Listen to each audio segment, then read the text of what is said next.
to excuse criminal behavior because they agreed with the perpetrator's political motivation.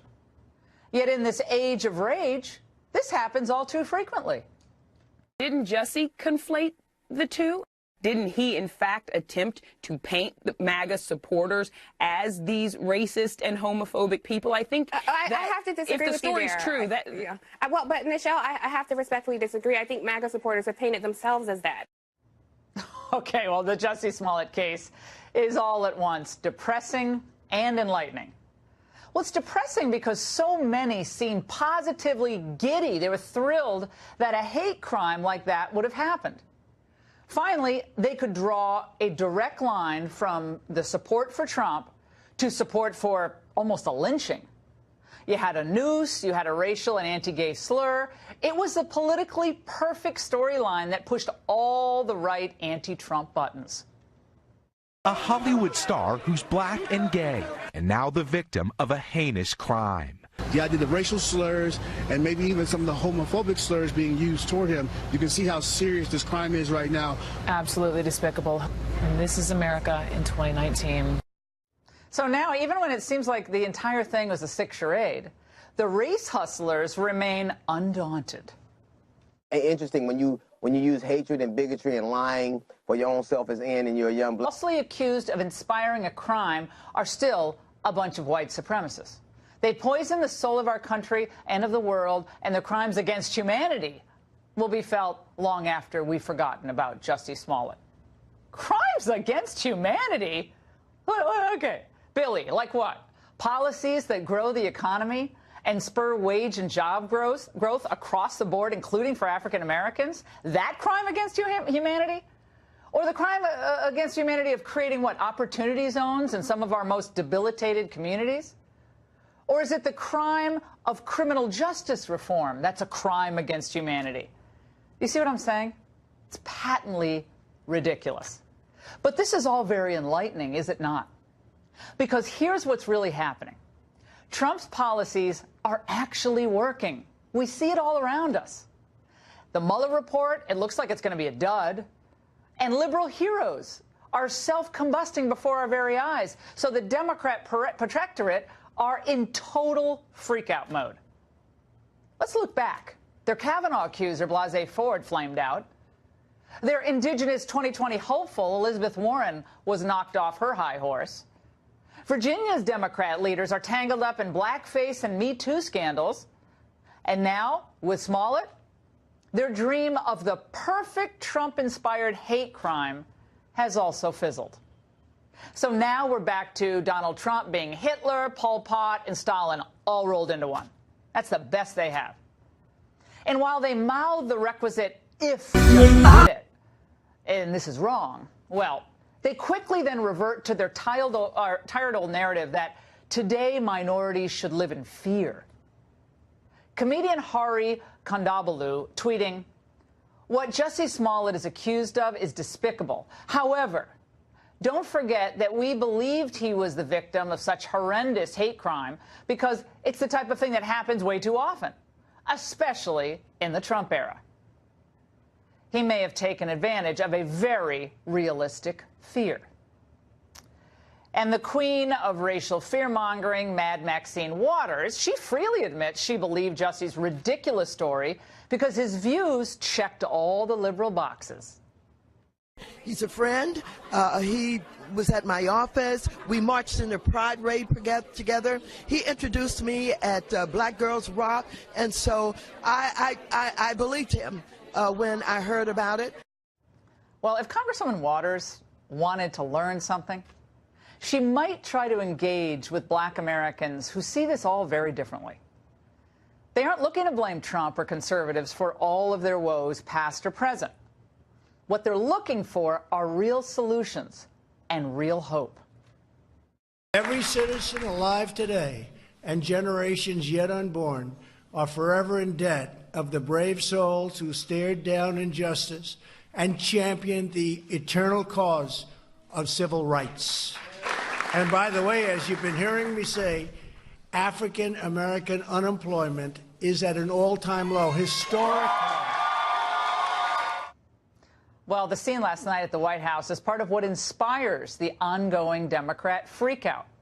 The real possibility that President Trump, at the Black History Month celebration, it was oversubscribed, had more than 300 people, people couldn't even get in, that maybe, just maybe, Donald Trump could peel off 5%, maybe even 10% more of the black vote in 2020. That's unnerving to the left. But there's a new movement emerging. I really don't even understand why so many people hate black people, well, people that look like me and him, hate this president. Because this man has done more than any other president has done for people that look like me and him. I always said, don't get caught up in the emotions. What about the S-hole countries comment? And what about, well, you know, it's always, you That's know, emotion. That don't pay bills. That don't build businesses. That doesn't do anything except keep this junk going that has no substance in black America. Well, the Democrats' race baiting and the fear-mongering, it's only going to go so far. But if they keep it up, emotionally worn-out African-American voters may do what Democrats fear most: tune them out and focus on Trump's record of accomplishment in their communities. And that's the angle. Joining me now with reaction, two men who were at the White House event with President Trump last night, Pastor Mark Burns and Pastor Darrell Scott, along with Ari Fleischer, former White House press secretary and a Fox News contributor. Pastor Burns, I'm going to start with you. The narrative in the wake of the Smollett case is already set, right? It's he may have lied, but Trump is still a racist. So your reaction to the events of just the past week and the fact that the president got virtually no coverage of what, by all accounts, was an amazing event last night. It was absolutely an amazing event yesterday. The left has already created a narrative of racism and division, and they're going to stay there. Listen, I said it on Twitter, and I'm going to say it here on your show. You know, it's people like J.C. Smollett is the reason why one of the reasons why our nation is still so racially divided, with the president who has done more for black Americans than any other president in the history of the presidency. People like J.C. Smollett and the left, because that's the only thing that they can sell, is to keep black people on their side, is to keep using fear, racism, and division. And now they're trying to make Jesse the victim, when in reality, you know, he belongs in jail. He's the reason why blacks are hating whites and whites are hating blacks, when in reality, we have a sitting president, just like he showed yesterday at the White House, that is doing way more for black Americans and people of color in the history of the presidency of the United States of America. It is foolish, it is preposterous, and it's got to quit. And matter of fact, black people are getting tired of hearing the same old racist it's a nightmare story for them. No, that Donald Trump I want to go to Pastor Scott here. I want to go to Pastor Scott, because we've got to get you all in here. I think they are freaking out, the Democrats, because look around you. These policies are working. People might not like every tweet or might be upset about this comment or that comment over the past 2.5, 3 years, but the policies, Pastor, are working. And it's stunning. And it's like people don't want to take yes for an answer because of politics, Pastor. Yeah, I think this country is more politically divided than it is racially divided, but that the political divide is hiding behind, the left is hiding behind race to fuel this political divide. And the truth of the matter is, the left hasn't had anything to be outraged over in a long time. And so they can't get outraged over criminal justice reform. They can't get outraged over prison reform. They can't get outraged over low unemployment and historic levels of unemployment for African Americans. They can't get outraged over the Opportunity Zone Act and urban revitalization. So they have to either dig up something old or try to manufacture something new, because they need this outrage to fuel their base so they can try to unseat this president. They're even outraged over a Mueller report now that hasn't even come out yet. They're mad about it. They're ready to sit Mueller. They're ready to indict Mueller now because Mueller is not siding with them. It's crazy. It's ridiculous. That's funny. That's a good line. All right, Ari, what can the White House do to get this message out to a wider public? Because I was watching this thing, the raw feed last night of this event, and it was oversubscribed. The first year it was a little harder to get a huge, but now it's oversubscribed because people are seeing the fruits of what Trump's economic policies are actually accomplishing for all Americans, especially the most underprivileged and that blue-collar middle class. So what can the White House do? Look, the White House is already doing it and doing it right. When the president repeatedly says African-American unemployment, historic low, Hispanic unemployment, historic low, they are delivering the message that people want to hear because it's relevant in their lives. And the more he surrounds himself with black audiences, talks to people, invites people in, is inclusive, the more he has a chance of having that message really reverberate. And but Laura, the media you don't want to nailed it. say it, Mari. The media do not want to report that's this. okay. This was a huge crowd he had last night. We always know that about the media. The word will get around. There's another way around the media today. And you nailed it when you said the Democrats' worst fear is he does better with blacks. You know, Republicans typically lose the black vote 90-10. If Republicans, Donald Trump loses it 85-15 or even 80-20, do you realize that will likely shut the Democrats out of the White House permanently if Republicans can make those kind of inroads into the historically, overwhelmingly Democratic black community? Huge inroads. And because of the strength of the economy, Trump can do it. More events, more events, more events. Yeah, more outreach, go into areas, even if they're threatened against going into those areas, like in Chicago during the campaign. All right, Pastor Burns, and all of you, because no one else has played this, I want to play more from what happened at last night's Black History Month celebration at the White House, especially some of the more, I know they're poignant moments, powerful moments, that came from the African-American supporters of what President Trump's policies are doing. Let's watch. I just want to thank the president and everybody that worked so hard, Jared, for working so hard on this prison reform First Step Act, because if it wasn't for them, I wouldn't be standing before you all today. With my daughter and my granddaughter. I just want to thank God and also President Trump for turning the tables over in the temples. Yeah. And attacking the status quo that is hostile to the interests of poor people and to giving low-income people an opportunity to help themselves. That's all they want. They want an opportunity to achieve. Pastor Burns, I was watching this. Pastor Scott was there as well, and I got teared up. I mean, it was beautiful. And I know people are going to say, oh, you just like Trump, that's why you're saying. No. That was a beautiful moment at a time where race relations, we'll put up the graphic, race relations are going in the wrong direction here. I want to show everybody this. Blacks and whites. Do you think race relations are very good or somewhat good? In 2013, blacks said 66% thought they were very good. Okay? By 2016, the end of Obama's term, it was down to 49%. In 2018, it's down to 40%. He's doing better among whites with race relations question. But who's to blame for this, Pastor Burns?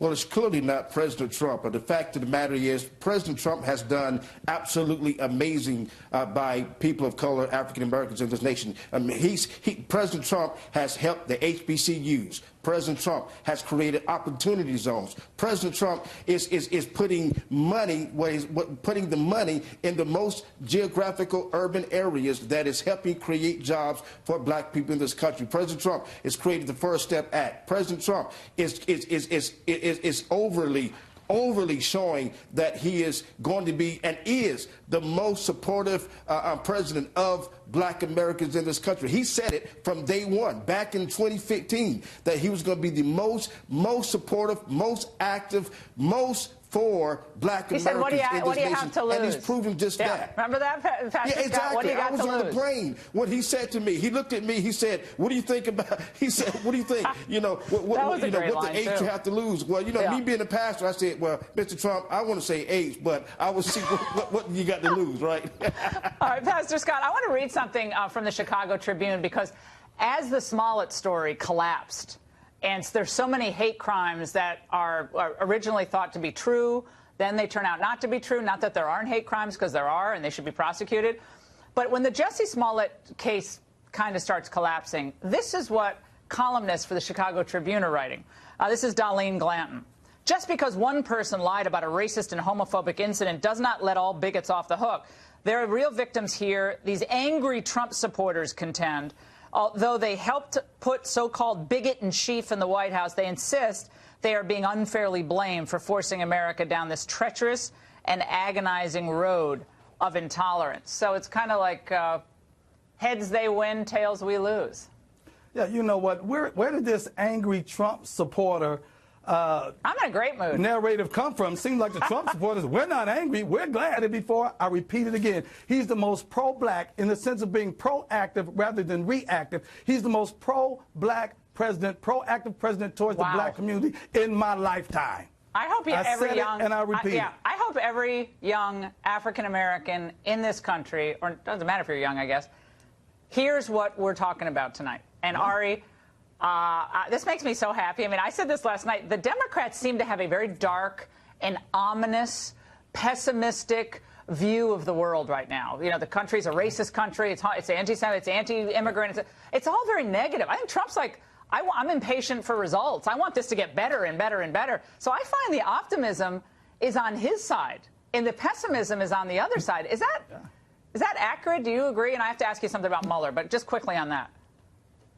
100%, and if you want proof of it, look at what Joe Biden said in the 2012 race when he said Republicans want to put y'all back in chains, he said to an African-American group. Think about that. Desperate to win, the Democrats will paint anybody who disagrees with their ideology as being pro-slavery. That's what a sitting vice president did. And remember, Laura, they accused George W. Bush of bebeing a racist and ran ads against him. They accused McCain, Romney, Trump, and whoever follows Trump. It's their formula, it's their playbook, even if there are no facts behind it. Mueller report not out next week. Ari, news broke late today, maybe the week after. Advice to the administration. They're going over to Vietnam, obviously, the big summit. What should they say, if anything? Well, frankly, I'm surprised everybody is trying to say that this is going to show that there's no collusion, that it's better for Trump than people thought. I've never seen going into something like this where you play up your expectations, and that's what they're doing. I don't think anybody knows what's going to be in that report, so my advice is keep your mouth shut and your powder dry and just be ready. Gentlemen, thank you so much. Fantastic conversation, as always. And up next, who are the biggest media offenders over the past few days? Long list. Hemingway and Lord react to the biggest lowlights of the week. It's going to be, and we're going to play you some of the more outrageous examples just because it's Friday. Joining me now is Jeffrey Lord, former CNN commentator and contributing editor for the American Spectator and author of the forthcoming book, Swamp Wars, along with Molly Hemingway, senior editor at The Federalist and a Fox News contributor. All right, let's begin, guys, with the reaction to the biggest story of the week. Of course, it was the Smollett saga. Here is Zerlina Maxwell from MSNBC patting herself on the back for believing Jussie. The point that, folks are saying that, you should feel stupid for believing him, or somehow you jumped to a conclusion, which is not what was happening. I feel bad for the people who did not default to that empathy, who think that this is a game, who are gloating today. Those people have something fundamentally wrong with them. Okay, so I just want to point out, Molly, that this is after he was charged. Yeah, I mean, you absolutely should be empathetic toward actual victims. That are just utterly sick of this, after the Covington situation, after the BuzzFeed story, and I mean, over and over and over, it's the same old thing. And boy, I can tell you, people out there, I gave a talk last night, I mentioned this lawsuit from the Covington attorney there for Nick Sandmann. And all of a sudden, I said, they've sued the Washington Post for $250 million. The entire audience spontaneously burst into a thunderous applause. I mean, they have had it to the max. Yeah, litigation doesn't die in the darkness, apparently. All right, here's the next example, guys. Let's check in with Zach Stafford. Now, he's the editor-in-chief of The Advocate. It's a gay publication. Yesterday, suggesting that Mullet didn't make this all up. It's the police who framed him. To have a police department that hasn't been as cooperative as they have been this round, do not openly give information, do openly lie and mishold information in cases, and then to know that they are have openly supported Donald Trump in the 2016 election. A lot of activists on the ground are saying, wait, what's going on here? A lot of activists. Some say, like Jeff and Molly, it's like some say, so Donald Trump apparently is pulling all the strings. Well, and, the thing is funny how they go back and forth on whether to trust cops or not. It actually is true that he's only been charged, and you have to make the case. Due process. And that's an important thing. This is something that you don't see any skepticism when it's actually about the FBI investigating anyone who had anything to do with the Trump campaign. There's just complete fealty to the FBI in that case. But Jeff, I'm watching this, I'm thinking, Do they actually understand how, just to be charitable, silly they look? I mean, you look just silly. The guy had two Nigerian brothers buying rope and buying red hats and buying gloves on camera. Okay, and there's apparently checks, written checks. That's brilliant. Write a check. I mean, this is, and then we're still questioning. It's the cops who forced them to buy the stuff at the local hardware store. It's craziness. Well, that's right. It is crazy. I mean, I've long since come to the conclusion that there are a lot of crazy people on the American left. But one of the serious things here, Laura, perhaps the most angriest voice about all of this yesterday was the police superintendent in Chicago, Eddie Johnson, who was an African American. He was really angry. And then they're now going to try and say that he is trying to cover something up, or he's a secret Trump supporter, or I mean, this is nonsense. This is nonsense on stilts. And I thought, frankly, the police superintendent gave a superb statement just in general about all of this kind of thing and how damaging it has been. Well, real victims of crime, and the focus should be on the real victims of crime, not on fake crimes, which are, completely choreographed for political purposes or career purposes. All right, let's move on to late night. Stephen Colbert finally called out Smollett just last night. Let's watch. This story involves race, sexuality, politics, and violence. So I need to tread very lightly here and simply say, what a Smollett cast himself as a fake national symbol for our real racial and political divide.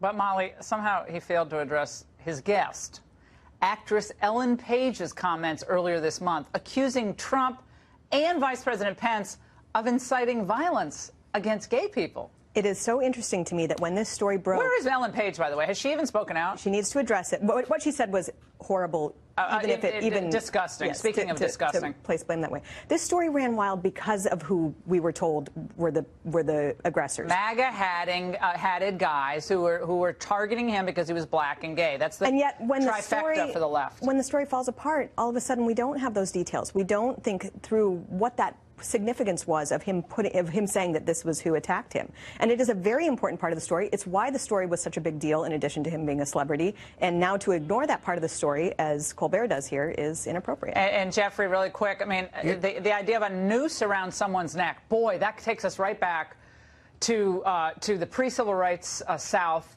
and horrific acts of violence being committed against black Americans. You're a young kid and you see a guy, celebrity, has a noose around his neck. What does that make you feel? Think about what it does to the minds of young people in this country. That struck me last night, especially.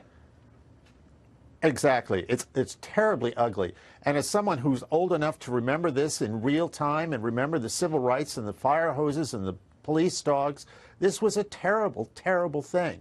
And the symbolism of that was just disgusting, and it ought to make people furious. And, Stephen Colbert ought to have Ellen Page back on his show, and she ought to apologize. But I don't think that'll happen, will it? Immigration advocacy groups have filed a federal lawsuit on behalf of more than 100 workers detained during a raid at a Tennessee meatpacking plant last year. At least one of the plaintiffs is illegal, but many others are suspected to be as well. Now, the suit names 9 federal officials and, get this, 30 unnamed ICE agents, claiming the workers were targeted, saying in part, quote, the officers' goal that day was far more extensive than what the search warrant authorized. They planned to detain and arrest every worker in the plant who was or appeared to be Latino. Joining me now is Claude Arnold, a retired special agent in ICE. Claude, explain for the audience who might find this disturbing, these allegations, why, in your view, this raid was not outside standard operating procedures. Well, but factually it wasn't. This is just another tactic from the left to resist the immigration enforcement attempts of the Trump administration. This is a frivolous lawsuit, the purpose of which is to deter individual ICE agents from doing their jobs. And I say that because you'll notice that they're being sued in their individual capacities. The government isn't being sued. They're being sued in their individual capacities. And there were things that were done very unorthodox in relation to this lawsuit, like researching the agents' home addresses and serving them with their lawsuits at their home addresses. These are all intimidation tactics. Normally when an agent gets sued, it's served upon government counsel, at a government office. It's things like this. So it's intimidating, very transparent. Claude, so I understand this. You think it's intimidating people from becoming ICE agents in the first place? Perhaps, or actual ICE agents from doing their jobs. Yeah, for arresting illegal aliens. I mean, that's they'll think, what's the bottom point? line. And of course, that their suspicions were proven correct. But they were executing a federal criminal search warrant signed by a federal judge. And I don't care if you're doing a search warrant for drugs, for financial violations, whatever. You secure the location, you detain all the occupants of that location, and you interview them. Right? I mean, and in doing so, they determine, guess what? These people are here illegally, and so they arrested them. Yeah, of course. No, Obama never did any of this, standard by the procedure. Way. Yeah, Obama's ICE never did any of this. No, oh, come on. Obama, these kinds of investigations were done under the Obama administration, with the exception that we at ICE were given specific instruction to try not to arrest as many illegal aliens as possible, or to arrest as few illegal aliens as possible. You people That's are the mean. difference. Mean. All right, Claude, right. thanks for the analysis there. All right, attorneys say it's the first lawsuit filed against a large-scale work site that was conducted by the Trump administration, but I don't remember, again, anger by these same advocacy groups for many of the Obama-era raids. When Obama took office, ICE workplace raids soared from 503 in 2008 to more than 8,000 in 2009. And you tell me that these lawsuits aren't politically motivated? And here now, Art Arthur of the Center for Immigration Studies and immigration attorney Gunther Sanabria. Gunther, as Claude just explained, this was not an illegal immigration raid. This was authorized according to the facts that they had. Mostly it looks like it was financial crimes involved. Correct. But it's just kind of part and parcel of what you do. When you see problems on site, you have to detain individuals, find out what's going on. Correct, but the problem is how they did it, okay? There were Latinos in there, there were immigrants in there were legal immigrants in there are people with papers in there. And why were they not considered victims? If this was a raid and the owner of this business has been charged with poor conditions, abuses, maybe labor law violations, why were they not agents there that spoke Spanish and asked these people if they were being victims of any kind of abuse? That's not what happened. They raided the place, they put them in handcuffs, they pushed them, they shoved them, they insult them, and it was even racial slurs thrown in there. So why do we do it this way? Well, it's a That's meat processing plant, and so some of the concern, Art, would be that there are a lot of sharp pieces of metal around. I mean, this is a active factory processing center, lots and lots of knives and other implements. I'm sure they're worried about all this stuff. I mean, I don't carry out these raids, but I imagine it's not, you don't give someone like a subscription to a magazine and say, here, can I help you? What else would you like? Would like a blanket? I mean, that's not how it works. It's the real world. But I mean, this is a situation where I think the facts are very much in dispute. I was the Sanctions Counsel in San Francisco. I had jurisdiction over 2/3 of the state of California. This is completely, from what has been alleged, completely the opposite of the way that these audits are carried out. You need reasonable suspicion to stop somebody. You actually need to either get a confession or have strong evidence to actually make an arrest of alienage, of illegal alienage in the United States. So quite frankly, I find the facts of this to be a little bit concerning. I don't necessarily believe the facts, would come out in court. But the other thing is, there's plainly an officer security issue for the reasons that you stated. This is a meatpacking plant. It actually got cited for a number of violations, I believe, thereafter. So quite frankly, anything could have happened. They had to control the situation, and they had to do their jobs. Well, what do you do in a situation like this? You do have a lot of Latino workers. You probably have some non-Latino workers. What do you do? I mean, you could see on the surface that it was like, what, are you just questioning the Latino guys over here, or gals, whoever they may be? Or are you questioning all people? Are you stopping all people? That will be key to this case, because otherwise it'll look like, what, profiling? You're illegal because you're Latino, which is not cool. That's not a cool thing. I agree with that. I mean, why not just come in like normal people? Every time they raid a place where there are Latinos, have to be a violent situation. Why can't you just come in, ask everybody for their names, their documents, their identification. Why? There was never a case where they raid a place where they're Latinos and you find guns and the Latinos go out the door, guns blazing. That doesn't happen. There's always a peaceful situation, a peaceful arrest. But every time ICE agents come in, it's a violent way. I hear what you're saying, but